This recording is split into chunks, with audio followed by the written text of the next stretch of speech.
জীবনে পেশাব করে পানি নেয় না, শবে বরাতে এমন পাগড়ি এমন জামা পরবে মনে হবে যেন আব্দুল কাদের জিলানির ভাগনা, কিন্তু পানি নেয় না। কি করে না? তওবা করব, পরিবর্তন হবই হব। শবে বরাতে রাত্রে তাই, শবে বরাতে রাত্রে নামাজ পড়েন তো আপনারা? এই যে করাকাত, হ্যাঁ, সারা রাত পড়ছে নামাজ, আর ফজরের নামাজ কাজা। সারা রাত কপাল ঠুকে ঠুকে কিছু কিছু পাগলা মাল আছে, তারা বলছে শবে বরাতে রাতে দোয়া কবুল হয়। হ্যাঁ, ভালো, কবুল হয়, খুব ভালো, ঠিক আছে। কি চেয়েছো? বলে আমি চেয়েছি যেন মনের মতো একটা সুন্দরী মেয়ে হয়, ভালো। আরেকজন বলছে চেয়েছি আল্লাহ যেন আমার একটা চাকরি দেয়, ভালো। আরেকজন বলছে চেয়েছি যেন আল্লাহ আমার যেন 100 বছর হায়াত দেয়। মানে যা চাওয়ার সব চেয়ে নিয়েছি। এইবার 3:30 4টে পর্যন্ত কেঁদে কেঁদে কেঁদে 40 রাকাত নামাজ পড়ে সারা রাত দৌড়ে জিয়ারত করে 4:30টার সময় শুয়েছে, আর 5টার সময় ফজর আযান হচ্ছে। আল্লাহু আকবার, আল্লাহু আকবার, আল্লাহু আকবার, আল্লাহু আকবার। মা ডাকছে, কুদ্দুস নামাজ পড়তে যাবি না? ফজরের নামাজ কাজা। বলুন কবুল হবে তো? এশা এবং ফজর এই দুটি ওয়াক্তের নামাজ কোন মুসলমান যদি জামাতে পড়ে, আই রিপিট, এশা এবং ফজর এই দুটি ওয়াক্তের নামাজ কোন মুসলমান যদি জামাতে আদায় করে, সারা রাত নফল নামাজের সওয়াব দেবেন কে? জোরে বলুন। জীবনে পেশাব করে পানি নেয় না, শবে বরাতে এমন পাগড়ি এমন জামা পরবে মনে হবে যেন আব্দুল কাদের জিলানির ভাগনা, কিন্তু পানি নেয় না। কি করে না? তওবা করব, পরিবর্তন হবই হব। আল্লাহর বান্দাকে আল্লাহ কিয়ামতের দিন ডাকবে, ডেকে বলবে আমার বান্দার কোনো ভয় নাই, আমরা তো আল্লাহর বান্দা, আমাদের কোনো ভয় নাই। বান্দা হওয়ার জন্য দুটো কোয়ালিটি, 1 নম্বর কোরআন পড়তে হবে, কোরআন বুঝতে হবে, কোরআনের উপর পরিপূর্ণ ঈমান আনবো, আর 2 নম্বর হলো মরার সময় মুসলমান হয়ে মরবো। বলুন ইনশাআল্লাহ। মুসলমানের নমুনা কি?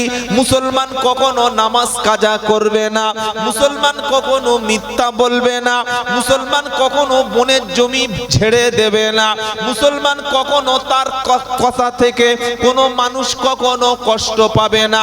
মুসলমানের বাড়ির পাশে কেউ বাস করলে তার সঙ্গে জায়গা জমি নিয়ে কোনোদিন ঝামেলা হবে না। মুসলমানের জমি ভিতরে 1 ফুট ঠেলে ঢুকে আসবে, তাও সবর করে নেবে। মুসলমান কখনো অন্যের জমি 1 বিঘত দখল করতে পারে না, আর দখল যারা করে ওরা কখনো মুসলমান না। মুসলমান কখনো মিথ্যা সাক্ষী দিতে পারে না। কোরআন শোনাচ্ছে, ইয়া আইয়ুহাল্লাযীনা আমানুত্তাকুল্লাহা ওয়া কুলু কওলান সাদীদা।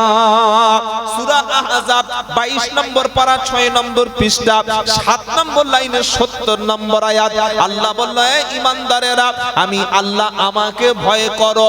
ওয়াকুলু কওলান সাদীদা, আর ন্যায় সংযত কথা বলো।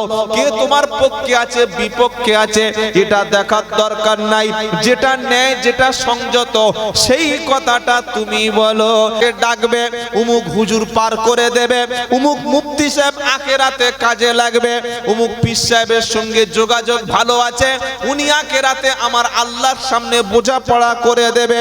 ওসব ফাঁকিবাজি গল্প বলে লাভ হবে না। কোরআন শোনাচ্ছে, আমার বান্দা হবে যারা 100% ইসলাম মানবে যারা, আমি আল্লাহ কিয়ামতের দিন তাদের ডেকে জান্নাতে নিয়ে নেব। বললে হুজুর ডায়লগটা খুব বেশি হলো, দলিল কি আছে এবার বলো।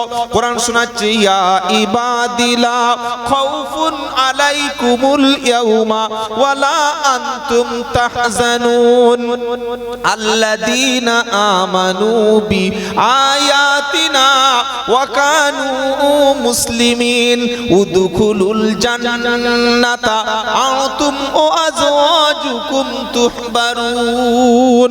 25 পারা 13 পৃষ্ঠা 5 নম্বর লাইনের 68 নম্বর আয়াত। সূরার নাম সূরা যুখরুফ। কোরআন শোনাচ্ছে, ইয়া ইবা ইবাদি লা খাউফুন আলাইকুমুল ইয়াউম, ও আমার বান্দা কিয়ামতের দিন তোদের কোনো ভয় নাই, তোদের কোনো চিন্তা নাই। আমরা কার বান্দা? জোরে বলেন, সত্যি বলছেন তো? বলে একদম, দুদম নয়, একদম। এখানে বললাম আল্লাহর বান্দা, কিন্তু কথা যখন বলি মুখ দিয়ে মিছে কথা বলি। মিছে কথা বললে পৃথিবীতে হয়তো কেউ ধরতে পারে না, কিন্তু ধরেন কে? আমার ভাই এখানে আছেন পুলিশ অফিসার, ওনাদের তদন্তের মধ্যে একটা তদন্ত আছে, ওই মিথ্যা কথা বললে তদন্তের ক্ষেত্রে একটা মেশিন আছে, ধরা পড়ে।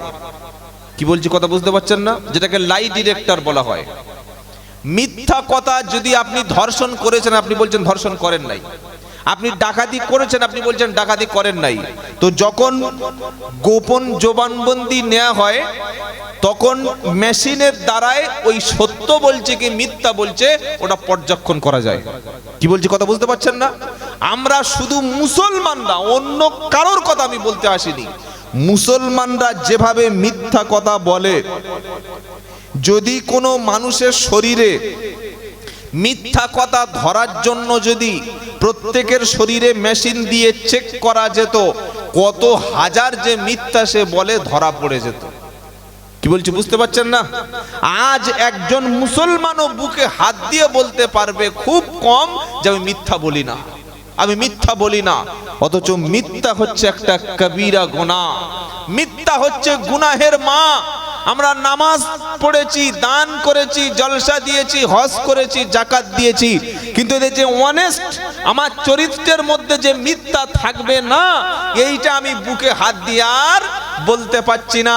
স্বামী স্ত্রীর কাছে, স্ত্রী স্বামীর কাছে, ভাই ভাইয়ের কাছে, ছেলে বাপের কাছে, দোকানদার কাস্টমারের কাছে, কাস্টমার দোকানদারের কাছে, অফিসার তার সরকারের কাছে, কাজের লোক তার মনিবের কাছে, মিথ্যা বলেই বলেই এমন একটা অবস্থা হয়ে গেছে, বর্তমান যুগে যদি কেউ সত্য কথা বলে সেটাও মিথ্যা বলে ধরে নেওয়া হয়। কি বলছি কথা বুঝতে পারছেন না? এই হচ্ছে আমাদের অবস্থা। অথচ আল্লাহ পাক কি বলছেন? আল্লাহ তার বান্দাকে কিয়ামতের দিন ডাকবেন, ডেকে কি বলবে? লা খাউফুন আলাইকুমুল ইয়াউমা ওয়ালা আনতুম তাহজানুন, ও আমার বান্দা আজ কিয়ামতের দিন তোমাদের কোনো ভয় নাই, তোমাদের কোনো চিন্তা নাই। জোরে বলুন সুবহানাল্লাহ। আল্লাহ বলবেন বান্দার ভয় নাই। এবার বান্দা কারা? কোরআন বলছে দুটো গুণ যার মধ্যে থাকবে সে হলো আমার বান্দা। কটা গুণ? দুটি। কি কি? আল্লাযীনা আমানু বিআয়াতিনা ওয়া কানু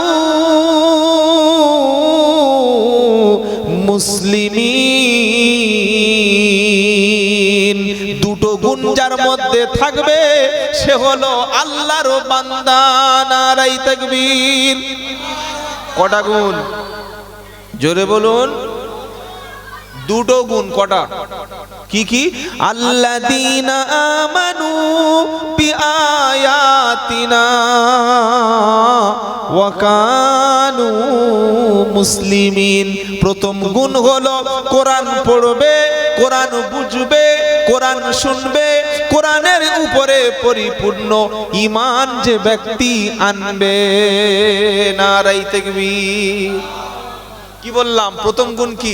কোরআন পড়বে, কোরআন বুঝবে, কোরআন স্টাডি করবে, কোরআন মুতালা করবে, আর কোরআনের উপর পরিপূর্ণ ঈমান যে ব্যক্তি আনবে। দু নম্বর, ওয়া কানু মুসলিমিন, আর মুসলমান হয়ে যে ব্যক্তি কবরে যাবে।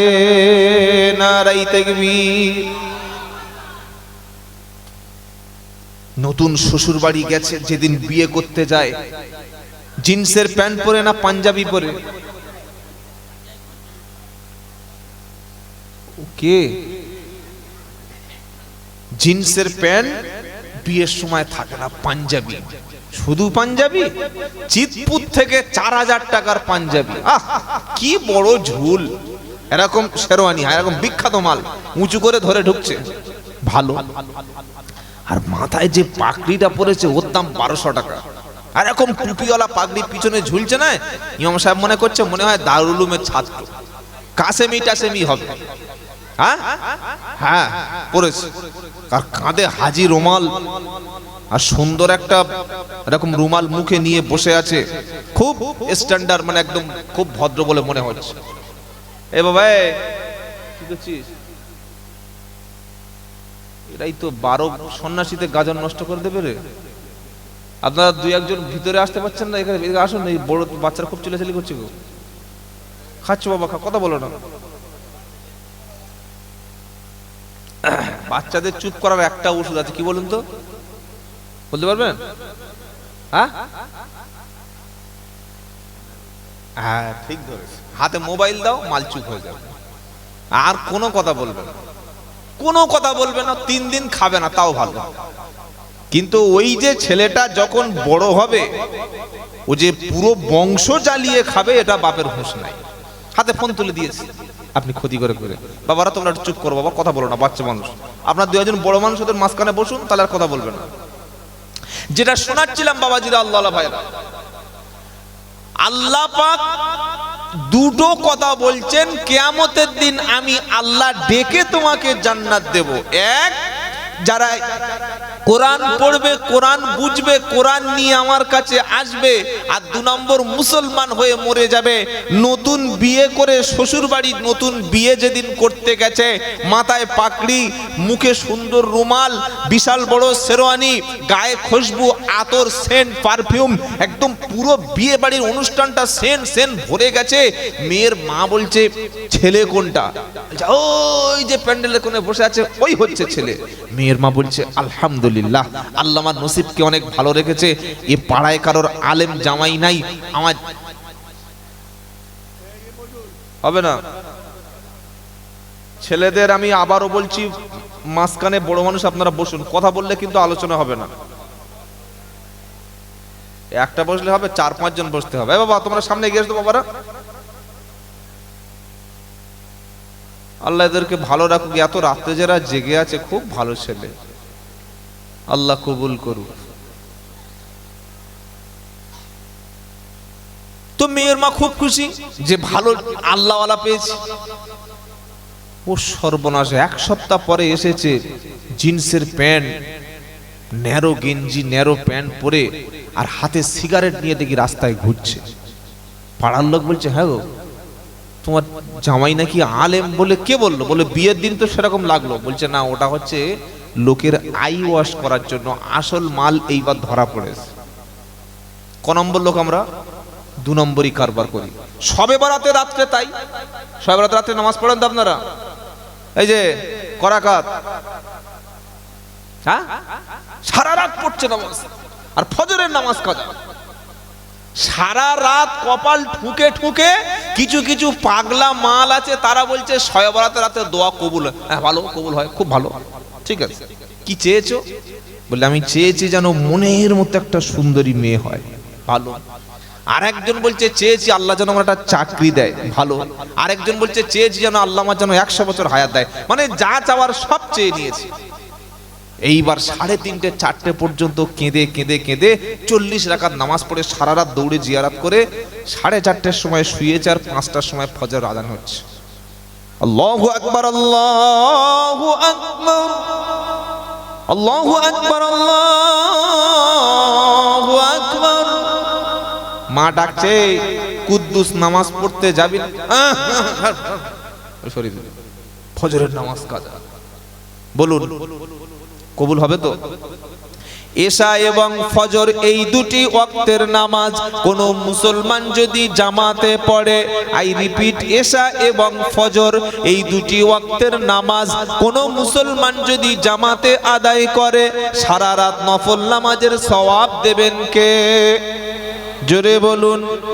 জীবনে পেশাব করে পানি নেয় না, সবে বরাতে এমন পাগড়ি এমন জামা পরবে মনে হবে যেন আব্দুল কাদের জিলানির ভাগনা, কিন্তু পানি নেয় না। কি করে না? তওবা করব, পরিবর্তন হবই হব। আল্লাহর বান্দাকে আল্লাহ কিয়ামতের দিন ডাকবে, ডেকে বলবে আমার বান্দার কোনো ভয় নাই, আমরা তো আল্লাহর বান্দা, আমাদের কোনো ভয় নাই। বান্দা হওয়ার জন্য দুটো কোয়ালিটি, এক নম্বর কোরআন পড়তে হবে, কোরআন বুঝতে হবে, কোরআনের উপর পরিপূর্ণ ঈমান আনবো, আর দু নম্বর হলো মরার সময় মুসলমান হয়ে মরবো। বলুন ইনশাআল্লাহ। মুসলমানের নমুনা কি? মুসলমান কখনো নামাজ কাজা করবে না, মুসলমান কখনো মিথ্যা বলবে না, মুসলমান কখনো বনের জমি ছেড়ে দেবে না, মুসলমান কখনো তার কথা থেকে কোনো মানুষ কখনো কষ্ট পাবে না, মুসলমানের বাড়ির পাশে কেউ বাস করলে তার সঙ্গে জায়গা জমি নিয়ে কোনোদিন ঝামেলা হবে না, মুসলমানের জমি ভিতরে এক ফুট ঠেলে ঢুকে আসবে তাও সবর করে নেবে। মুসলমান কখনো অন্যের জমি এক বিঘত দখল করতে পারে না, আর দখল যারা করে ওরা কখনো মুসলমান না। মুসলমান কখনো মিথ্যা সাক্ষী দিতে পারে না। কোরআন শোনাচ্ছে, ইয়া আইয়ুহাল্লাযীনা আমানুত্তাকুল্লাহা ওয়া কুলু কওলান সাদীদা। সূরা আহজাব 22 নম্বর পারা 6 নম্বর পৃষ্ঠা 7 নম্বর লাইনে 70 নম্বর আয়াত। আল্লাহ বলল, হে ঈমানদারেরা, আমি আল্লাহ, আমাকে ভয় করো। ওয়া কুলু কওলান সাদীদা, আর ন্যায় সংযত কথা বলো। কে তোমার পক্ষে আছে, বিপক্ষে আছে, এটা দেখার দরকার নাই। যেটা ন্যায়, যেটা সংযত, সেই কথাটা তুমি বলো। আল্লাহ নবী সাল্লাল্লাহু আলাইহি সাল্লামের জামানায় একজন ইহুদির সঙ্গে একজন মুসলমানের ঝামেলা হলো। ঝামেলাটা কি নিয়ে? জমি জায়গা সংক্রান্ত ব্যাপার। আল্লাহ নবীর কাছে গিয়ে মুসলমান বিচার দিল, বলল, হুজুর, ও নন মুসলিম, ও আমার জমিটা দখল করেছে। নবী ভালো করে ভেরিফিকেশন করে দেখলেন, আসল জমির মালিক হলো ইহুদি। আচ্ছা, মসজিদে যদি কোনোদিন বিচার হয় বা ইমাম সাহেবের কাছে বিচার হয়, এই মসজিদে নামাজ পড়ে একজন লোক আর একজন হিন্দু ভাইয়ের সঙ্গে ঝামেলা হয়েছে, ইমাম সাহেব রায়টা কার পক্ষে দেওয়াটা স্বাভাবিক? জোরে বলেন। হ্যাঁ, ওই নামাজি লোকের পক্ষে। ধরুন পার্টি অফিসে বিচার হচ্ছে, তা আবার তৃণমূলের পার্টি অফিস। তৃণমূলের ছেলে একজন সিপিএম এর মেয়ে নিয়ে পালিয়ে চলে গেছে, খুব ভালো কাজ করেছে, তাই তো নাকি? হ্যাঁ, পালিয়ে গিয়ে সেখানে ধর্ষণ করে আবার সেই মেয়েটাকে কোথায় কিডন্যাপ করে বিক্রি করে দিয়ে পালিয়ে চলে এসেছে, পরে ধরা পড়ে গেছে। পার্টি অফিসও তৃণমূলের। আমি কোন দলের কিন্তু বিপক্ষে বলছি, জাস্ট একটা উদাহরণ দিচ্ছি। আর যে অপরাধ করেছে, যে ক্রাইম করেছে, ক্রিমিনালটাও তৃণমূলের। তাহলে বিচারটা কি মানে বর্তমান যা অবস্থা সঠিক হয় বলে মনে হচ্ছে? জোরে বলেন, বিচারটা খুব সঠিক হবে? আল্লাহর নবীর আদালতে বিচার হচ্ছে। কি বিচার? একজন ইহুদির সঙ্গে একজন মুসলমানের জমি সংক্রান্ত ব্যাপার। মুসলমান বলছে আমার জমি, ইহুদি বলল আমার জমি। জমি মুখে বললে হবে নাকি দলিল দেখাতে হবে? দলিল, পর্চা, রেকর্ড যার আছে সেই পক্ষে কথা বলবে। আল্লাহর নবী সাল্লাল্লাহু আলাইহি ওয়াসাল্লাম তিনি তো সত্যের পক্ষেই ছিলেন।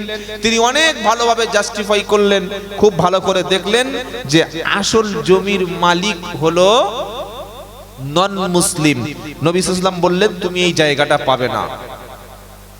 মুসলমান অবাক, আমি মুসলমান, নামাজ পড়ি, নবীর কাছে চাঁদা দিই, নবীকে এত ভালোবাসি, মহব্বত করি, আর জমিটা নবী আমার সাল্লাল্লাহু আলাইহি ওয়াসাল্লাম আমার পক্ষেই রায় দিল না। বার হয়ে চলে গেল, মনটা খারাপ। ইহুদিকে বলল চল, বললে কি? বললে ওমরের কাছে যাব। বলে কেন? বলে না, মুহাম্মদ সাল্লাল্লাহু আলাইহি ওয়াসাল্লাম আমার বিচারটা ঠিক করেনি, আমার বিচার বুঝতে পারে নাই। ঈমান থাকবে? জোরে বলেন। কিন্তু স্বার্থ যেখানে সামনে আসে, ঈমান সেখানে রাখা খুব কঠিন। স্বার্থের কাছে মুসলমানের ঈমান শেষ হয়ে যায়। মুসলমান ছুটে গিয়ে কাঁদতে শুরু করলো। ওমর ফারুকের সামনে বলছে, হুজুর সর্বনাশ হয়ে গেছে, আমার জায়গা দখল হয়ে গেছে। ইহুদি বলল, ওমর ফারুক একটা কথা শোনেন, ও তো বলছে ওর জমি, তবে আমি জমির দাবি করব না। আপনার কাছে আসার আগে বিশ্বনবী মুহাম্মদ মুস্তাফা সাল্লাল্লাহু আলাইহি সাল্লাম জায়গার রায়টা আমার পক্ষে দিয়ে দিয়েছে। এখন সুবহানাল্লাহ বলবেন না, খাওয়া দাওয়া করে ঘুমিয়ে কাল সকালবেলা উঠে সুবহানাল্লাহ বলবেন। ইহুদির কথা শুনে ওমর ফারুক বললেন, কি বললেন? আল্লাহর নবী এই বিচারের রায়টা আগে থেকে রায় হয়ে গেছে, এটা আবার পুনরায় নতুন করে আপিল করা বিচার? ইহুদি বললে, হ্যাঁ। খুব রেগে গেলেন ওমর ফারুক। তিনি ছিলেন সত্যবাদী, তিনি ছিলেন সত্যের পক্ষে। সত্যের পক্ষে মিথ্যার বিপক্ষে তরবারি চালাতে এক সেকেন্ড দেরি করতেন না। নাম কি? হযরত উমর। একটা সেকেন্ড তিনি দেরি করতেন না। সত্যের পক্ষে বাতিলের বিপক্ষে তরবারি চালানোর রেকর্ড ওমর ফারুকের আছে। বলুন সুবহানাল্লাহ। আমরা তো সেই জাত, আমাদের সেই রক্ত, আমাদের ডিএনএ তো ওমরের ডিএনএ এর সঙ্গে মিলে যায়, আমাদের ডিএনএ এর সঙ্গে আবু বকরের ডিএনএ এর সঙ্গে মিলে যায়, আমাদের রক্তের সঙ্গে ইনসাফ আছে, ন্যায় আছে। আমরা কোনোদিন জুলুমের পক্ষে থাকতে পারি না। ওমর ফারুক বললেন, এই মুসলমান কি চাও? বললে, হুজুর ন্যায় বিচার চাই। বলে, দাঁড়াও, আমার ন্যায় বিচারের মানদণ্ডটা বার করে আনি। এরকম বড় একটা মাল আনলো, কি? তরবারি এনে এরকম ধরেছে, ফাচাং উঠে চলে গেছে মুন্ডুটা। কি বুঝলেন? দেহটা ছটফট ছটফট করে লাফাচ্ছে। গোটা মদিনায় খবর হয়ে গেল ওমর ফারুক একটা মুসলমান হত্যা করে দিয়েছে। তাও যদি ইহুদি খ্রিস্টান বা ওই কোন মাইনরিটি কাউকে মারতো, ব্যাপারটা আলাদা ছিল। মারবে তো মারবে, একজন মুসলমানকেই মেরেছে ওমর ফারুক। আর আমার আগে হযরত বলে গেলেন, ইসলামে 3 জন ব্যক্তিকে হত্যা করা জায়েজ। কজন? জোরে বলেন। ওয়ালা তাকতুলুন নাফসাল্লাতী হারামাল্লাহু ইল্লা বিল হাক্কি। 3 জন ব্যক্তিকে ইসলামে হত্যা করা যায়। হত্যা করবে কে? রাষ্ট্র। রাষ্ট্রের আইনজীবী যখন রায় হয়ে যাবে, সুপ্রিম কোর্টের বিচারপতি কিংবা কাজী সাহেব, মুসলিম রাষ্ট্রের কাজী, তিনি রায় দেবে। এই রায়টা প্রশাসন বাস্তবায়ন করবে। 3 জন ব্যক্তিকে ইসলাম মৃত্যুদণ্ড দিয়েছে। 1 নম্বর হলো, কোন ব্যক্তি যদি ইসলাম কবুল করার পরে ইসলাম থেকে বার হয়ে যায়, গিয়ে মুসলিম রাষ্ট্রপ্রধান এবং মুসলিম রাষ্ট্রের বিরুদ্ধে যদি যুদ্ধ ঘোষণা করে, ইসলাম সেখানে দিয়েছে মৃত্যুদণ্ড। 2 নম্বর হলো, কোন ব্যক্তি যদি বিয়ে করে বাড়িতে বিবি রেখে আবার যদি নিষিদ্ধ পল্লীতে যায়, নিজের বিয়ে করা বিবাহিতা স্ত্রী রেখে অন্য নারীর সঙ্গে ফিজিক্যাল রিলেশন করে, শারীরিক সম্পর্ক করে, এই পুরুষের শাস্তি হচ্ছে মৃত্যুদণ্ড।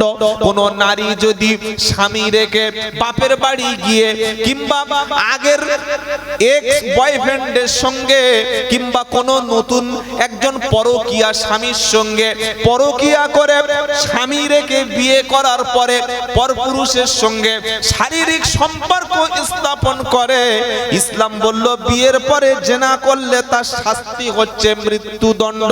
আর 3 নম্বর হলো, কোন ব্যক্তি যদি কাউকে নিরপরাধ মানুষকে হত্যা করে, হত্যাকারীকেও হত্যা করতে হবে। ক জায়গায়? 3 জায়গায়। 1, ইসলাম থেকে বার হয়ে মুরতাদ হয়ে গেলে মুসলিম রাষ্ট্রের বিরুদ্ধে যুদ্ধ ঘোষণা করলে। 2 নম্বর, বিবাহ করার পরে জেনায় লিপ্ত হলে, স্বামী স্ত্রীকে রেখে অথবা স্ত্রী স্বামীকে রেখে জেনায় লিপ্ত হলে ইসলাম বলছে মৃত্যুদণ্ড। আর 3 নম্বর হলো, সেটা কোন ব্যক্তি যদি নিরপরাধ ব্যক্তিকে হত্যা করে, যে কাতিল, যে হত্যা করবে, তারও শাস্তি কি? জোরে বলেন। বলুন দলিল।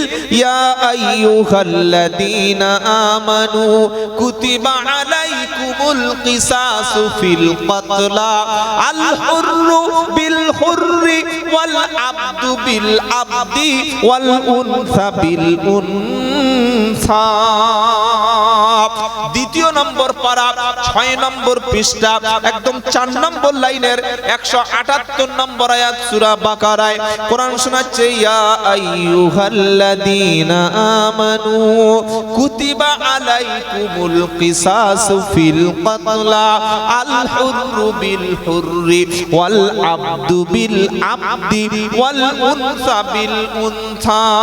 এই ইমানদারেরা, আমি আল্লাহ তোমাদের জন্য হুকুম করে দিয়েছি, লিখে দিয়েছি, লিখিত করে দিয়েছি, তোমাদের জন্য হুকুম দিয়ে দিয়েছি, তোমাদের উপরে ফরজ করে দিয়েছি কি কুতিবা আলাইকুমুল কিসাসু ফিল কাতলা। কোন নিহত ব্যক্তিকে যে নিরপরাধ ব্যক্তিকে যে হত্যা করবে তাকেও কিসাস দিতে হবে, কতল করতে হবে। এটাই হলো কোরআনের নির্দেশ।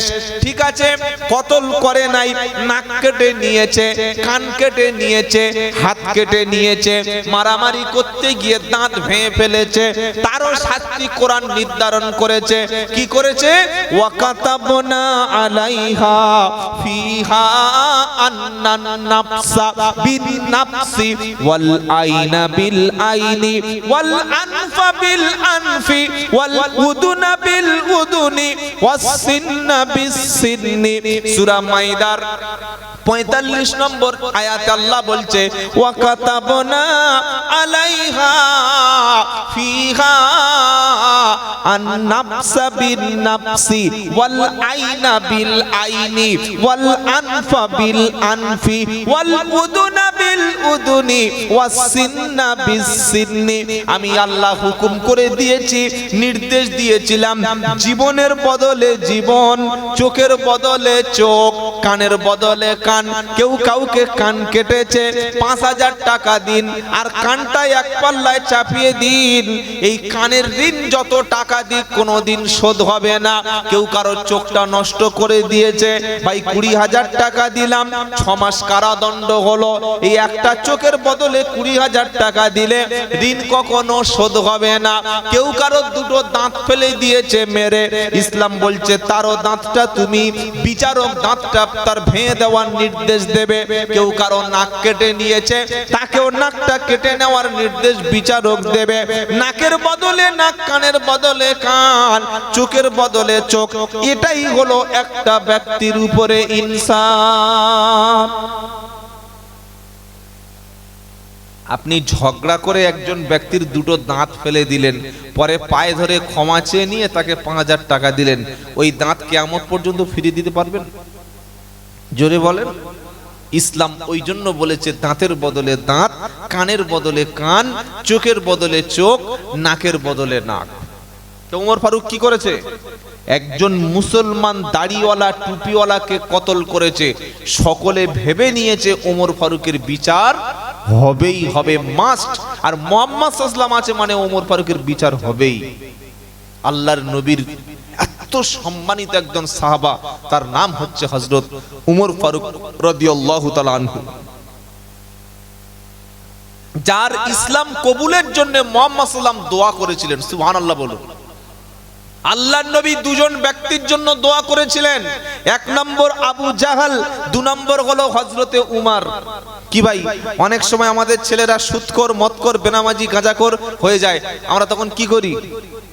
ইমাম সাহেবের কাছে গিয়ে বলি, হুজুর, ও হুজুর, ছেলেটা তো যা চেয়েছিলাম তা হলো না, এখন কোনো কি তাবিজ টাবিজ কিছু আছে? বললে কেন? বলে ছেলেটাকে বশ করে দেওয়ার। আমি বললাম দেখুন, এসব কোনো কারবার ইসলামে নাই। কথা বুঝতে পেরেছেন? তাবিজ হচ্ছে একটা ব্যবসা। কি বললাম? তাবিজ একটা, কথা বলে না, তাবিজ একটা ব্যবসা। আর তাবিজ এই কারণে অনেক ইমাম সাহেব তাবিজ দেয় বেতন কম বলে। তবে আলহামদুলিল্লাহ আপনাদের মসজিদের যোগ্য কমিটি এবং যোগ্য সেক্রেটারি সভাপতি আছে বলে আপনারা যে বেতন দেন সে খবর আমার কাছে আছে। ভাই বলেছেন, আমাদের শরীফুল ভাই, 10,000 টাকার উপরে আপনারা ইমামকে সাম্মানিক দেন, আলহামদুলিল্লাহ। আমি অনেক জায়গায় গেছি, আসামের ধুবড়ি বলে একটা জেলা আছে, ধুবড়ি আসাম, ওই আজমাল সাহেবের, বদরুদ্দিন আজমালের বাড়ি যেখানে। তো একজন ইমাম সাহেবকে বললাম যে আপনার বেতন কত, তখন বলছে 2000 আর 500 টাকা। মানে কত কত টাকা বুঝতে পারছেন? 2500 টাকা মানে কত বেশি টাকা। এক সপ্তাহ আগে আমার একটা প্রোগ্রাম ছিল, কয়েকদিন আগে, আমি ডেটটা ফিক্সড করবো না, এখন অনেকগুলো মিডিয়া আছে, তারা আবার বলে দিলে সর্বনাশ হয়ে যাবে। ওই সন্দেশখালী থানা, ওই দিকে এতগুলো সন্দেশখালী থানা, ইমাম সাহেবটার বেতন কত জানেন? 4000 টাকা। কত টাকা? 4000। তিনি আমাকে বলছেন, আর চোখ থেকে ঝরঝর করে তার পানি এসে যাচ্ছে। বললে হুজুর 4000 টাকা দেয়, আর ওই যে রেশনের চাল 50 কেজি ওই আমার দেয়, আমার একটা পয়সা কোনো আউট ইনকাম নেই। দুটো ছেলে, মানে একটা ছেলে একটা মেয়ে, আমার ওয়াইফ আছে, বাবা মা আছে। আমার যখন ডাক্তার দেখানোর জন্য পয়সা আমি খরচ করে ফেলি, আমাকে সেই সপ্তাহ সেই মাসে শুধু পানি দিয়ে শুধু ভাত খেতে হয়, আমি আর অন্য কোনো সবজি কোনো মাছ কিনতে পারি না। আরে 4000 টাকায় এক মাস চাল কিনলে দোকানে 25 কেজি চালের দাম দোকানে 1500 টাকা চলে যাবে। একটা গ্যাস ভরতে গেলে তো ওখানে চলে যাবে 1200 টাকা 1000 টাকা। মসজিদে টাইলস বসায়, মসজিদে বড় বড় মানে ডেকোরেটরস এনে সুন্দর সুন্দর ফার্নিচার তৈরি করে, আর ইমামদের বেতন দেওয়ার সময় 4000 5000 টাকা। এই জাতির ইনসাফ কবে হবে? উত্তর 24 পরগনা সেদিন একটা জলসা করলাম, এটা কেন বলছি গল্প না, জলসার বাজেট হলো 1 লক্ষ টাকা। কত বললাম? 1 লক্ষ টাকা বাজেট। খালি প্যান্ডেল খরচটা করেছে 37,000 টাকা। লাইটিং, সুন্দর সাউন্ড সিস্টেম, তাবারক রকম 5-6 হাঁড়ি 7 হাঁড়ি করেছে। ওরা বলল আমাদের 1 লক্ষ টাকা বাজেট। আর গিয়ে দেখি বয়স্ক লোক ওই 28 জন লোক বক্তব্য শুনছে। কজন বলছেন? আপনি গুনেছেন? হ্যাঁ গুনেই বলছি। কেন আপনি মিথ্যা বলবো কেন? অথচ দুতলা মসজিদ, বিশাল মসজিদ, সেখানে অন্তত 500 লোকের ক্যাপাসিটি বসে বক্তব্য শুনতে পারে। এগুলো ফজুল খরচ নয়? এগুলো ফজুল খরচ নয়? কেন 37,000 টাকা দিয়ে প্যান্ডেল করতে হবে যদি বিশাল একটা বড় মসজিদ থাকে? কেন আপনার মাইক সাউন্ড সিস্টেম এত দুর্দান্ত করতে হবে যদি মসজিদে মাইক থাকে? হ্যাঁ করেছেন, করুন, কিন্তু ইমামদের বেতন দেবেন না। একটা মানুষ 1 মাস আপনার নামাজ পড়াচ্ছে। আমি আব্দুল্লাহ জুবাইর নেমে চলে গেলে আমাকে আর পাবেন না। টাকা না দিলে কোনো বক্তা, কোনো পীর সাহেব, কোনো পীরজাদা, কোনো হুজুর জীবনে কেউ আসবে না। কালকে এই পাড়া থেকে যদি কেউ ফোন করে বলে, ও হুজুর, বললে কি আব্বা মারা গেছে, একটু আসুন না, আমি আসবো? তোর আব্বা মারা গেছে, তা আমি কি করবো? কি বলবো না বলবো না? রাত 10টার সময় ফোন করে বলছে, হুজুর আমার বাড়িতে একটু এই সমস্যা, আপনি আসবেন? তুমি কি পাগল না ছাগল? আমার উত্তর 24 ঘন্টা প্রোগ্রাম আছে, আমি বাদে তোমার বাড়ি চলে আসবো? কিন্তু ইমাম সকাল নেই, সন্ধ্যা নেই, রাত নেই, দুপুর নেই, দিন নেই, হুজুর সঙ্গে সঙ্গে হুজুর চলে আসলো। হুজুর কোথায় আছেন? তাড়াতাড়ি আসুন। হুজুর চলে আসলো। কি ভাই সার্ভিস দেয় না? দেয় না। এই ইমামের বেতন দিচ্ছে মুসলিম সমাজ 4000 5000 টাকা। তাই এই লোক তাবিজ করবে না, তা করবেটা কি? সে কি চুরি করবে, নাকি মদ বিক্রি করবে, নাকি লটারির টিকিট বিক্রি করবে, নাকি সে সুদ খাবে? মনে রাখবেন, আমরা আলেমদের প্রতি, ইমামদের প্রতি যে ঠকাই, এর কারণে কিয়ামতের দিন মসজিদ মাদ্রাসা কমিটির জবাবদিহি করতে হবে। প্রত্যেক গ্রামে জলসার কোনো প্রয়োজন নেই। জলসায় বিশাল লক্ষ লক্ষ টাকা খরচ করার কোনো প্রয়োজন নেই। যেটা প্রয়োজন সেটা হচ্ছে মসজিদ ভিত্তিক শিক্ষা ব্যবস্থা, মসজিদ ভিত্তিক মক্তব দরকার। পশ্চিমবঙ্গে প্রতি বছর কত লক্ষ টাকা জলসায় ইনভেস্ট বাজেট হয় জানেন? খালি ভাঁড়ে যাবেন, দেখে আসবেন, 1 কিলোমিটারের মধ্যে 2-3টে জলসা, 3 কিলোমিটারের মধ্যে 4টে জলসা। আর আমাদের বক্তাদের 20,000 30,000 50,000 60,000 টাকার হাওর আছে পশ্চিম বাংলা। 60,000 টাকার হাওর, 60,000 40,000 টাকার হাওর আছে, 30,000 হাওর আছে। হাওর হাওর কোরআন পাবেন না, হাদিস পাবেন না, গল্প ঠাট্টা বিদ্রুপ হাসি টান টন হয়ে গেল 1.5 ঘন্টা। ইয়া নবী হয়ে গেছে, কাছে ইয়া নবী বললো মানে কাজ শেষ হয়ে গেল। কি বলছি বুঝতে পারছেন না? আপনি আপনার মসজিদে একজন ইমাম যদি না হয়, আর একজন যোগ্য আলেম রাখুন। পাড়ার প্রত্যেকটা প্রত্যেকটি ছেলে দিন শিখুক, কোরআন শিখুক। বাচ্চা মেয়েরা, বাচ্চা ছেলেরা মাধ্যমিক পাশ করার আগে কোরআন কমপ্লিট করবে, নামাজ জানবে, ঈমান জানবে, ইসলাম জানবে, পর্দা জানবে, হালাল জানবে, হারাম জানবে। কি ভাই একটা মসজিদে যদি দুটো তিনটে ইমাম সাহেব বা আলেম রাখি, এটা সম্ভব হবে না? আমরা তা করি না। আমরা কি করব না, জলসা একটা প্রতি বছর দিতেই হবে। আর দিতে হলে সেই বক্তাটা আনতে হবে যেটা ভাইরাল মাল। এটা হচ্ছে রোগ, এটা সমাজের রোগ। আমরা কথা শুনবো, আলেমের কথা শুনবো, হাক্কানি আল্লাহ ওয়ালাদের কথা শুনবো, যারা বড় মুহাদ্দিস তাদের কথা শুনবো, একজন শিক্ষিত এডুকেটেড পারসন তার কথা আমরা শুনবো। ভাইরাল মাল লাগবে কেন ভাই? আমাদের উদ্দেশ্য তো দিন শিক্ষা করা, উদ্দেশ্য তো ঈমান চর্চা করা, উদ্দেশ্য ইসলামের আমরা গবেষণা করা। এখানে ভাইরাল লুকছে কোত্থেকে? এখানে সুর আসবে কেন? এখানে টান আসবে কেন? এখানে হাসি আসবে কেন? এখানে রাজনীতি আসবে কেন? এখানে পলিটিক্স আসবে কেন? কি বলছি কথা বুঝতে পারছেন না? ইমামদের মাইনে যদি সমাজের সব মানুষ ইনসাফ করত, আপনারা যেভাবে ইনসাফ করেছেন, আজকে সমাজে এই অবস্থা হতো না। বাবাজিরা, আল্লাহ ভাইরা, যেটা শোনাচ্ছিলাম, আল্লাহর নবী বিচারক, বিচারের মাপকাঠি মাঝখানে নবী বসে গেছেন। ওমর ফারুকের নবী ডেকেছেন, ডাকো, কোথায় আছে ওমরকে ডাকো। ওমর ফারুক সামনে, বিশ্ব নবী এখানে বসে আছেন। সকলে জানে ওমরের মুন্ডু কাটা হবে, যেহেতু কোরআনে আছে হত্যার বদলে হত্যা। নবী উমরকে ডেকে সামনে বসিয়েছেন। জিজ্ঞাসা করবেন, উমর তুমি কাজটা কেন করলে? আমি মুহাম্মদ সাল্লাম রায় দিয়েছি জমিটা মুসলমানের, জমিটা ইহুদির। সে তোমার কাছে আবার গেছে, হয়তো তোমার খারাপ লাগতে পারে যে নবীর রায়টাকে সে রিজেক্ট করেছে, রিফিউজ করেছে। তুমি আমার কাছে রিভিউ করে আসতে পারতে। কি রিভিউ করার সুযোগ ছিল না? আমার কাছে রিভিউ করতে পারতে, আমার কাছে আপিল করতে পারতে। তুমি মুন্ডু কেটে দেবে? এখন তোমার কি হবে? এটা জিজ্ঞাসাবাদ করার জন্যে, এটা নবী ইসলাম তাকে জিজ্ঞাসা করবে বলে সবে মুখটা তুলেছে ওমর ফারুক। আর জিব্রাইল আলাইহিস সালাম সঙ্গে সঙ্গে কোরআনের আয়াত নিয়ে আল্লাহর নবীর কাছে এসে শুনিয়ে গেছে। জোরে বলুন সুবহানাল্লাহ। জিব্রাইল এসে কি বলল? ফালা ওয়া রাব্বিকা লা ইউমিনুনা হাত্তা ইউহাক্কিমুকা ফীমা শাজারা বাইনাহুম সুম্মা লা ইয়াজিদু ফি আনফুসিহিম হারাজাম মিম্মা কাদাইতা ওয়া ইউসাল্লিমু তাসলিমা। 5 নম্বর পারা 7 নম্বর পৃষ্ঠা 9 নম্বর লাইনের 68 নম্বর আয়াত সূরা নিসা। কোরআন শোনাচ্ছে, ফালা রাব্বিকা লা ইউমিনুন।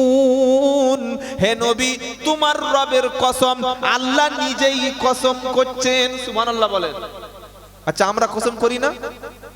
মায়ের কসম, ভাইয়ের কসম, দাদার কসম, ছেলের কসম, মায়ের কসম, কবরের দিকে হাত দিয়ে শপথ করি, কোরআনের উপরে হাত দিয়ে কসম করি, মসজিদে দাঁড়িয়ে হাত দিয়ে কসম করি। অথচ আল্লাহর নবী সাল্লাল্লাহু আলাইহি সাল্লাম বলেন, মান হালাফা বিগাইরিল্লাহি ফাকাদ আশরাক। কোন ব্যক্তি যদি আল্লাহ ছাড়া অন্য কারোর নামে শপথ করে, ওর ঈমান ওখানেই শেষ হয়ে যাবে। কেউ মায়ের কসম, কেউ বাপের কসম, কেউ কাবার কসম, কেউ বলে আমার দাদার কসম, দাদির কসম। যুবক ছেলেরা প্রেমিকার মাথায় হাত দিয়ে বলছে তোর ভালোবাসার কসম। ভালোবাসার আবার কসম। কোরআনে হাত দিয়ে বলছে কোরআনের কসম। বলছে না, বলে না? আবার ছেলের মাথায় হাত দিয়ে বলছে ছেলের কসম। আর নবী কি বললেন? মান হালাফা বিগাইরিল্লাহি ফাকাদ আশরাক। কেউ যদি আল্লাহ ছাড়া অন্য কোন ব্যক্তি, অন্য কোন বস্তু, অন্য কোন বিষয়ের উপরে কসম করে, ওই ব্যক্তির ঈমান বলতে কিছু থাকবে না। আল্লাহ পাক শোনাচ্ছে, ফালা ওয়া রাব্বিকা লা ইউমিনুন হাত্তা ইউহাক্কিমুকা ফীমা শাজারা বাইনাহুম। আল্লাহ বলছেন, নবী তোমার রবের কসম, সেই ব্যক্তি মুসলমান না, সেই ব্যক্তি মুমিন না, সেই ব্যক্তি ঈমানদার না। কোন ব্যক্তি? যে ব্যক্তি তুমি নবী তোমার বিচারটা, তুমি নবী তোমার রায়টা, যে ব্যক্তি অন্তর থেকে মেনে নিতে পারে না, নবীর বিচার যার পছন্দ হয় না, ওকে কখনো মুসলমান বলা যাবে না। ওমর ফারুক যাকে হত্যা করেছে, ও আসলে মুসলমান না, ও মুসলমান মুসলমানের মতো টুপি আছে, মুসলমানের মতো দাড়ি আছে, নামাজও মুসলমানের সঙ্গে পড়ে, কোরআনও মুসলমানের মতো পড়ে, রমজানে ও রোজা রাখে, মাঝে মাঝে দান করে, কিন্তু তোমার বিচার যখন মানে না, আমি আল্লাহ বলে দিলাম ও আসলে মুসলমান না, ও হলো মুনাফিক। অমন মুনাফিককে হত্যা করলে ওমরের কোনো শাস্তি হবে না। সুবহানাল্লাহ বলবেন না? তাহলে ওমর ফারুক যাকে হত্যা করেছিলেন ও কি মুসলমান ছিল? কি ছিল? কি ছিল? মুনাফিক। মুনাফিক কাকে বলে? মুনাফিকের গায়ে কিন্তু মুনাফিক লেখা থাকে না। কি করে চিনবেন মুনাফিক? মুনাফিক মানে মুখ থেকে কোন রকমের স্বীকার করে নিয়েছে ইসলাম, কিন্তু ভিতরে তার ইসলাম পুরোপুরি মানতে পারেনি। মুনাফিকের তিনটে নমুনা আছে হাদিসে। ইদা হাদাসা কাযাবা, সে যখন কথা বলবে মিথ্যা কথা বলবে। ওয়াইদা আমানাতু খাফা, আমানতকে সে খেয়ানত করবে। আর ওয়াইদা ওয়াদা আখলাফা, সে যখন প্রতিশ্রুতি দেবে ওয়াদা করবে, ওয়াদাটা ভঙ্গ করবে। এই তিনটি যার মধ্যে থাকবে সে হলো মুনাফিক। সে কি? জোরে বলেন। কটা বললাম? এক নম্বর হচ্ছে কথা বলবে মিথ্যা, দু নম্বর হলো ওয়াদা করবে, প্রতিশ্রুতি দেবে, ভঙ্গ করবে, তিন নম্বর হলো আমানতের খেয়ানত করবে। এবার দেখবেন আমাদের দেশে মন্ত্রীরা, এমপিরা, এমএলএরা এরা যখন ভোটে জিতে আসে তখন একটা শপথ নেয়, জনগণের টাকা খাবো না, জনগণের ইনসাফ নষ্ট করব না, চাকরি মারবো না, কয়লা চুরি করব না, গরু পাচার করব না, হিন্দু মুসলমান বাদ বিচার করব না, সবার প্রতি ইনসাফ করব। এই শপথ নেওয়ার পরে একবার ক্ষমতায় আসলে পুরো 180 ডিগ্রি মালটা পাল্টিবাজ। কি বলছি কথা বুঝতে পারছেন না? একদম 100% সত্য। ভোটের সময় মাথায় টুপি দিয়ে ওহ যেন পাক্কা ফেরেশতা, ভোট হয়ে গেলে যে কি ব্যবহার করবে মানুষ ধোঁকা খেয়ে যাবে। পাকা চিটিংবাজি, মিথ্যা কথা, ওয়াদা খেলাপ করা, এগুলো কোনো মুসলমানের মধ্যে পড়ে না, সব মুনাফিক। এরা কি বলেন? মুনাফিক। আমাদের মধ্যে মুনাফিক প্রচুর ব্যক্তি আছে। মুনাফিকদের চিনবেন দু জায়গায়, ফজর আর এশার নামাজ। ফজর এবং এশার নামাজে যাদের পাওয়া যাবে না, ও বড় গরু জবাই করে কুরবানি দিলে ও ভুলে বুঝতে হবে পাক্কা মুনাফিকের ছানা। মনে থাকবে ইনশাআল্লাহ। ইসলামের কথা শুনলে গা জ্বালা করবে, আর গান বাজনা শুনলে মনটা ঠান্ডা হবে। দান সদকা করতে বললে করবে না, সুদের টাকা খাটাতে বললে গুছিয়ে গুছিয়ে মাল গুনবে। তখন বুঝতে হবে লোকটা মুনাফিক। আল্লাহর আজান শুনলে তার কানে কষ্ট হবে, কিন্তু গান শুনলে, হারাম অনুষ্ঠান শুনলে মোটে তার কষ্ট হবে না। আল্লাহ এবং রসুলের কথা শুনলে সেখানে দাঁড়াবে না, আর হারাম অনুষ্ঠানে একবার দাঁড়িয়ে পড়লে সকাল পর্যন্ত সেখান থেকে পা তুলবে না। এটা হচ্ছে মুনাফিকের নমুনা। কথা দেবে যেটা ওটা জবান জীবনে রাখবে না, এটা হলো মুনাফিকের নমুনা। যে দলের কাছে যাবে সেই দলের পক্ষে গান গাইবে। বললো যে আপনি যেগুলো বলছেন নমুনা আছে কি বলো? কোরআন শুনিয়ে দিচ্ছে, ওয়া ইদা লাকুল্লাযিনা আমানু ক্বালু আমান্না ওয়া ইদা খালাউ ইলা শায়াতিনিহিম ক্বালু ইন্না মাআকুম ইন্নামা নাহনু মুস্তাহজিউন। বলুন তো দেখি এটা কোন সূরা? কোন সূরা বলেন? ধরতে পারেন নাই? আল্লাহু আকবার। একদম সূরা বাকারা, কোরআনের দ্বিতীয় সূরা। এই সূরাটি যদি কেউ ঘরে পড়ে, জিন, ভূত, খবিস, দানব, দুষ্টু, শয়তান ওই ঘরে কেউ দাঁড়াবে না। একবার সুবহানাল্লাহ বলুন। কিছু কিছু মেয়ে বলে, হুজুর আমার ঘরে রাত 3টে বাজলে দুম দাম দুম দাম আওয়াজ হয়, এক খতম পড়ে দেবে, একটা তাবিজ দেবে। এরকম দারুণ ব্যবসা তো। তাহলে এক খতম পড়লে কত কথা বলে না? এখানে কত করে দেয়? 500। 100 দিনের রোজ হচ্ছে 500 টাকা। ছোটবেলায় প্রচুর রকম চিটিংবাজি করেছি। চিটিংবাজি মানে কি জানেন? আল্লাহর কাছে তার জবাব আছে। আমরা হুজুররা অত বোকা নই যে আপনাদের মানে করবো আর আল্লাহ কাছে ধরা পড়বো। ঘুরিয়ে মেরে দিয়েছি। মাদ্রাসায় পড়তাম, বললো হুজুর মাদ্রাসাতে ও সাহেব বললে কি এক খতম পড়ে দিও নানির নামে। কার নামে? নানির নামে। আর একজন চাচি বলতো এক খতম পড়বে দাদির নামে। আর একজন বলতো এক খতম পড়বে খালার নামে। এখন রমজান মাস আসলে 50, 60, 70টা 1-150 পিস খতমের অর্ডার। কটা পড়বো? কটা অর্ডার আসতো? 150-200 পিস। খালি নাম লিখে ঠিক আছে ক তারিখ অমুক তারিখ। যেমন ওই টাকা যারা অনলাইনে ট্রানজাকশন করে, এই স্টেট ব্যাংকে কত 5000 টাকা, এই এফবিআই অন্য ব্যাংকে কত 3000 টাকা। ফোন পে যেমন টাকা ট্রানজাকশন করে কি করে না, ফোন পে পেটিএম অনলাইনে ঠিক আছে লিখে নিয়ে ঠিক ডেটে মাল পাঠিয়ে দেবো খতম। কি বুঝলেন? লিখে নিলাম। আর দেখা হলো হাফেজ সাহেব হয়ে গেছে? হ্যাঁ হয়ে গেছে। আরে বাবা আমরা হাফেজ সাহেব লোক সারাদিন পড়ুন। কি করতাম বলে দেবো আপনাদের বিদ্যাটা? এই যে খতম পড়ার বিদ্যাটা বলে দেবো। কথা বললে তবে তো বলবো। সকলে বলুন কুল হুয়াল্লাহু আহাদ আল্লাহুস সামাদ লাম ইয়ালিদ ওয়া লাম ইউলাদ ওয়া লাম ইয়াকুল লাহু কুফুয়ান আহাদ। তো আহাদ হয়ে গেল তো ভয় পেল। কুফুয়ান আহাদ বলেন, কুফুয়ান আহাদ। কোরআন পড়ছে, কোরআনের মধ্যে পড়তে পারছে না, নামাজ পড়ছে আল্লাহু আকবার। আল্লাহু আকবার, হ্যাঁ আল্লাহু আকবার বলেন, আল্লাহু আকবার। আরে জোরে বলো। নিয়ত যখন আমরা করি মুখ থাকবে কোন দিকে? কাবার দিকে। চোখ থাকবে কাবার দিকে, চেহারা থাকবে কাবার দিকে। নিয়ত করছে আল্লাহ, হাতে রাখো ভালো, এইদিকে দেখো, আল্লাহু আকবার। এটা কি রে?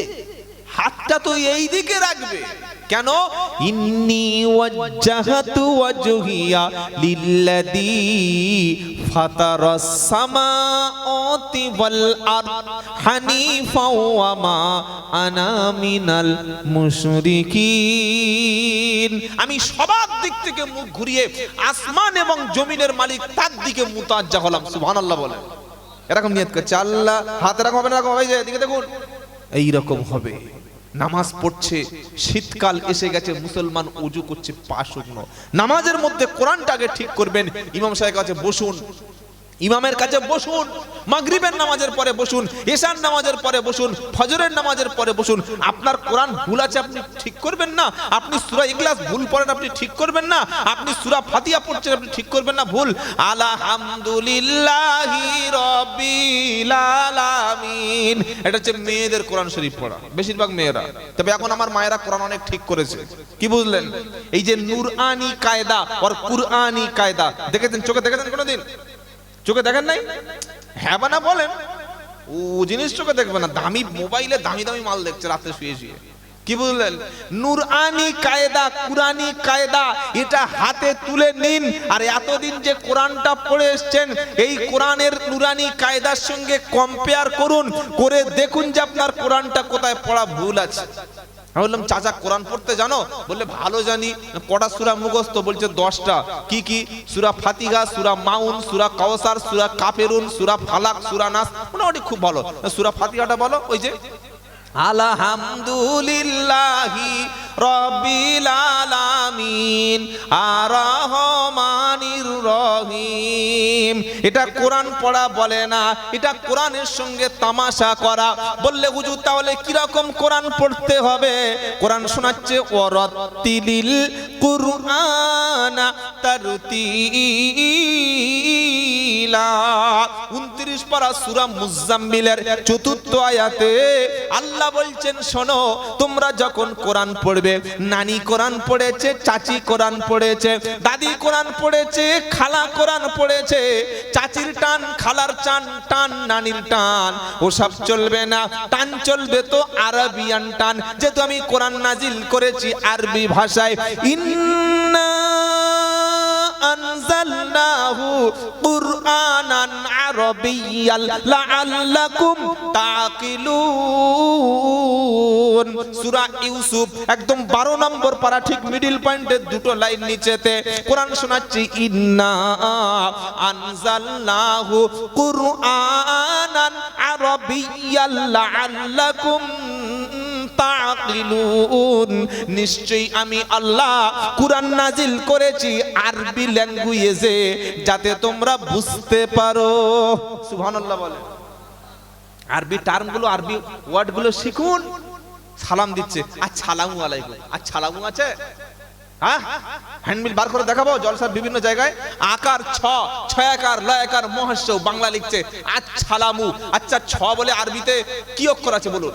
কোরআন শরীফে ছ বলে কোন অক্ষর আছে? একটা আছে সা, একটা আছে শিন, একটা আছে সিন, একটা আছে সা, অর্থাৎ সা সা। আর বলছেন আসসালামু আলাইকুম। ছ কি কো? ছ আসসালামু হয় আকার দন্তের স, আসসালামু সে একটা হয়, হয় না? হয় না? বেশিরভাগ জায়গা দেখবেন আসসালামু আলাইকুম। কি লিখেছে? ছ কেন? ওখানে দন্তেশ্ব হবে, ওটা ঠিক করো। আসসালামু আলাইকুম।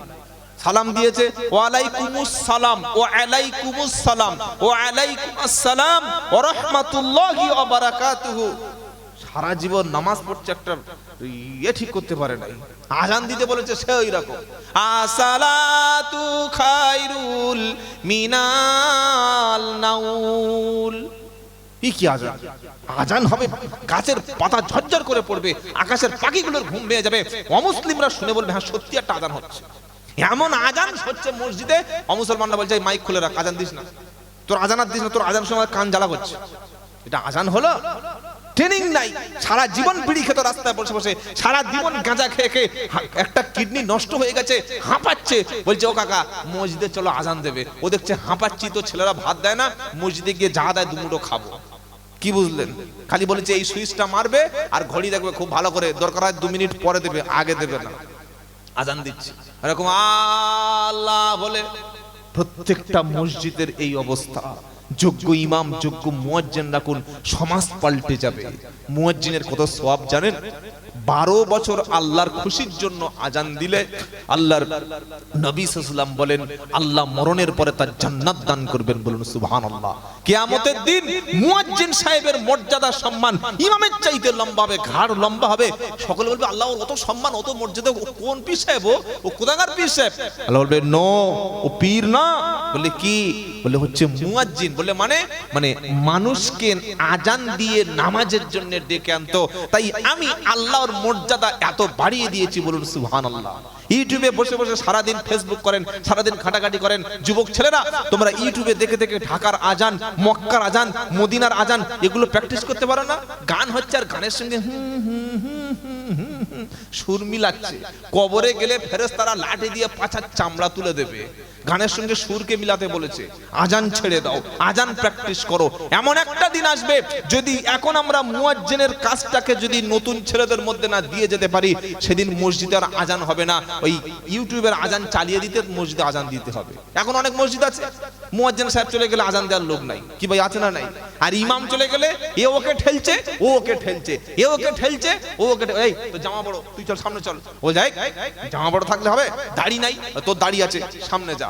আরেকজনের দাড়ি আছে, পাঞ্জাবিও বড় আছে, মাথায় সুন্দর পাকড়ি আছে, ও কালেকশন করতে এসেছিল আদায়কারী। কি কারি বলেন?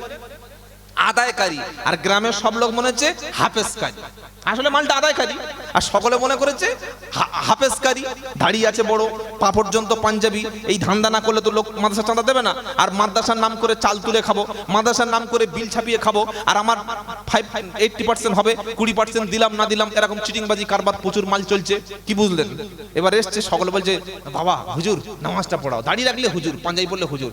ও তো মনে করছে সর্বনাশ, জীবনে অনেক ফাঁসা ফেঁসেছি, আজকের মতো কোনোদিন ফাঁসি নাই। সামনে চলে গেছে, গিয়ে প্রথমে আল্লাহু আকবার বলে সূরা ফাতিহা পড়ে হার্ট অ্যাটাক করে বসে আস, মাথায় পানি দিচ্ছে। বলে কি হয়েছে? বলে এত সুন্দর নামাজ পড়তে পড়তে আল্লাহর নবীর সঙ্গে দিদার হয়ে গেছে, তাই হার্ট অ্যাটাক হয়ে গেছে। কি বুঝবে? আরে মাল কিছুই জানে না। সেজন্য যুবকদের বলছি, ইমাম চলে গেলে যেন ইমামতি করতে পারো। তুমি প্যান্ট পরে আছো, শার্ট পরে আছো, দাড়ি হয়তো এত বড় নেই, কিন্তু তোমার মধ্যে বিশুদ্ধ কোরআন তেলাওয়াত আছে, তুমি সহি করে কোরআন তেলাওয়াত করতে পারো, তুমি হবে মসজিদের ইমাম। বলুন সুবহানাল্লাহ। আপনারা নিয়ত করুন, আমি আব্দুল্লাহ জুবাইর হাত দুটো ধরে বলে যাচ্ছি, সামনে কঠিন চ্যালেঞ্জের দিন আসছে। এমন একটা দিন আসবে মুসলমানের বাড়ি কোরআন থাকলে 5 বছর জেল হতে পারে। বলে আপনি কি গাঁজা খান? চায়নায় চলে যান, চীনে চায়নায় যারা উইঘুর মুসলমান, চীনের মধ্যে সেখানে কোরআন নামাজের পার্টি উইঘুর মুসলমানদের মধ্যে যার বাড়িতে পাবে তাকে জেল খাটানো হবে। সেই দিন সামনে আমাদের আসতে পারে না? এই তো 15 দিন আগে আসামে একটা মালেম সাহেব, তিনি ওই মক্তবে বা তার ঘরের মধ্যে 20 জন 22 জন বাচ্চাদের নিয়ে কোরআন শিক্ষা দিচ্ছিল। পুলিশ এসে কে থানায় রিপোর্ট করলো, বললে জঙ্গি ট্রেনিং দিচ্ছে। তো জঙ্গি ট্রেনিং বললো, কোরআন চালিয়ে দিয়েছে। আর কোরআনকে তো জঙ্গি বলা খুব সহজ, মিডিয়া তাই বলে। আমাদের মুসলমানদের হাতে কোনো মিডিয়া নাই। আমাদের এই যে হুমায়ুন কবির সাহেব একটা মসজিদ করছে, ভাই শুনেছেন না শোনেন নাই? জোরে বলেন। সব মানুষ খুশি, কেউ বলছে আলহামদুলিল্লাহ, কেউ বলছে না উনি বিজেপির পক্ষে বিপক্ষে। প্রচুর দল আছে, এ টিম বি টিম সব আছে। আমি ওই সব বিষয়ে বলতে চাই না।